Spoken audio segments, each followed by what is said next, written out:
Hi guys, in our today's class we are going to learn about the most common mistakes and things you should know before taking your IELTS writing.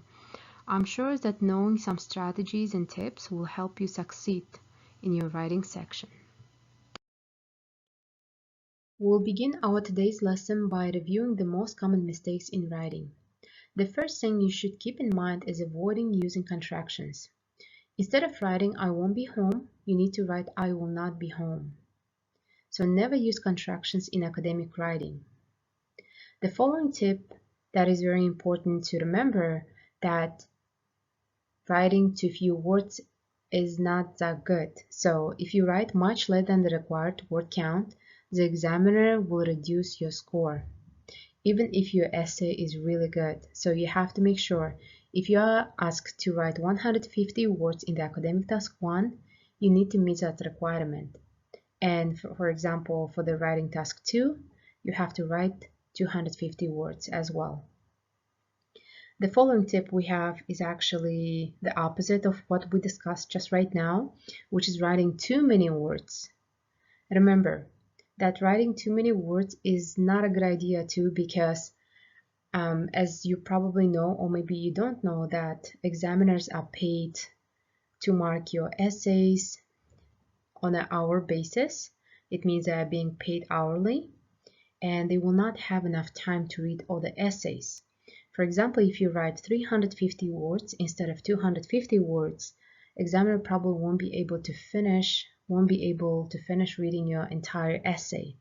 And that means he or she probably will skip reading your conclusion, which is a very important part of your essay. So keep in mind that you should try to avoid your contractions, write too few words, and write too many words in your academic task 1 or writing task 2. Another common mistake that some students make is having handwriting that is difficult to read. Remember that IELTS is still a handwritten exam, and the examiners will not spend time trying to understand your writing if they cannot read it. You must make sure that your handwriting is not messy and can be read quickly. Also, asking your family members and friends to read your essays could be very helpful too, and they could give you honest feedback about your handwriting style. And the following point we have is using informal words. For example, instead of using nice, try to use positive. Remember that academic words are very different compared to our conversational English, and try to avoid using the words that we use in daily life, such as wanna, gonna, and so on. So there are a lot of words like that we use, but you should try to avoid using them. And the following common mistake, it's giving a personal opinion. So you have to be very careful, because sometimes the task actually does not ask your personal opinion. You need to read very carefully and understand if you need to provide your personal opinion or not. And the last point in our slide, on this slide, is telling stories about your personal history, friends, or family. Even though task tells you to use examples from your own experience, it does not mean that you have to describe in a lot of details about people's life or your friends' lives and maybe your personal life as well. So be very careful, and remember that IELTS test just test you in overall, you test your overall knowledge to see how much you learned and how much you know about the subject, maybe that you learned from the media or you read in the books. Alright guys, we're continuing to learn about the most common mistakes, and the first point we have on the slide is giving evidence which is too detailed or specific to a subject. This means you may be an expert in a particular or social scientific field, but the examiner probably has a different specialty. You need to make your ideas and examples accessible to the general reader. So try not to use specific terms, because your examiner might not know them. So, for example, if the task topic is about money and you are an accountant, do not use specialized accounting terms. It can confuse your examiner. And the following point we have is being emotional or too dramatic when giving your opinion about a certain topic. Sometimes students feel very passionate or emotional talking about some specific topics such as animal cruelty or maybe religion or politics. So try to be less emotional talking about these type of topics and avoid using very strong words such as disgusting, detest, unacceptable, I disapprove. So these type of words are not a good idea to use during your academic writing or even speaking as well. So just remember to be very respectful and less emotional talking about such particular topics. And the last point we have on this PowerPoint slide is not following the basic structures presented in the task. So that means that examiners want to see a clear, well-structured essay that is easy to read. So they are accustomed to seeing the structures we have presented in this review.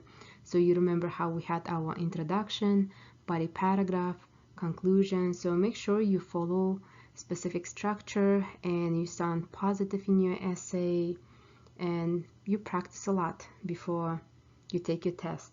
So, and remember, if you do all these points and you follow all the task set requirements you have to complete, I'm sure that examiner will be happy to reward you with a very good band score. Now we are going to discuss our sentences.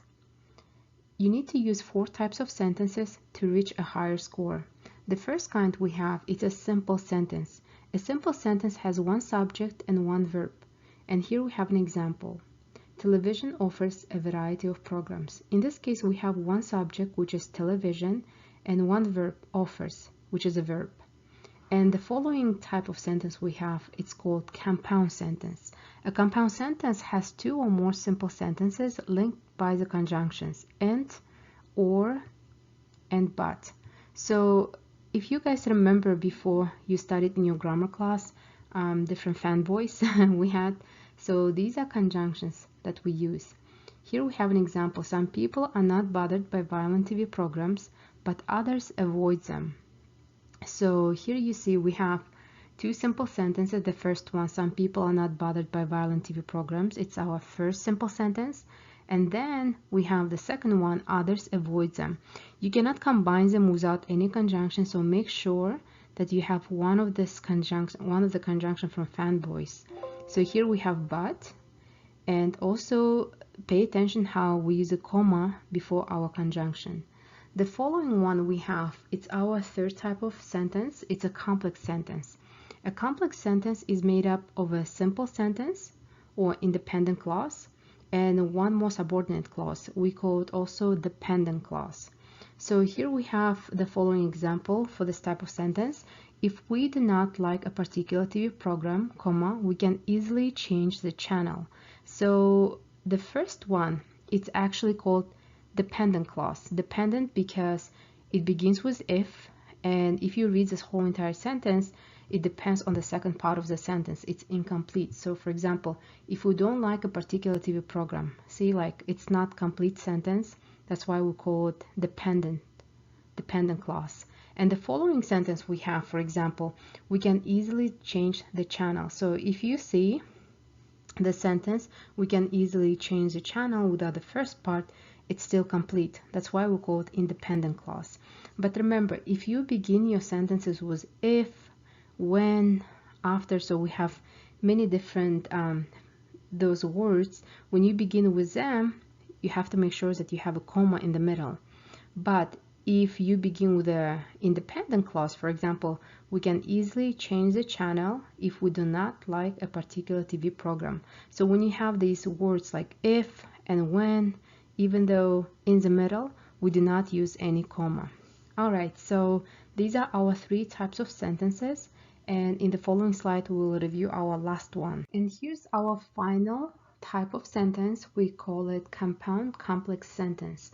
A compound complex sentence has 2 or more simple sentences and 1 or more subordinate clauses.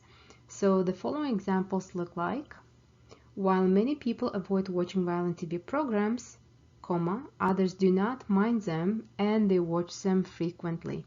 As you can see, we have our complex sentence combined with a compound sentence. So, and that's what we call compound complex sentence.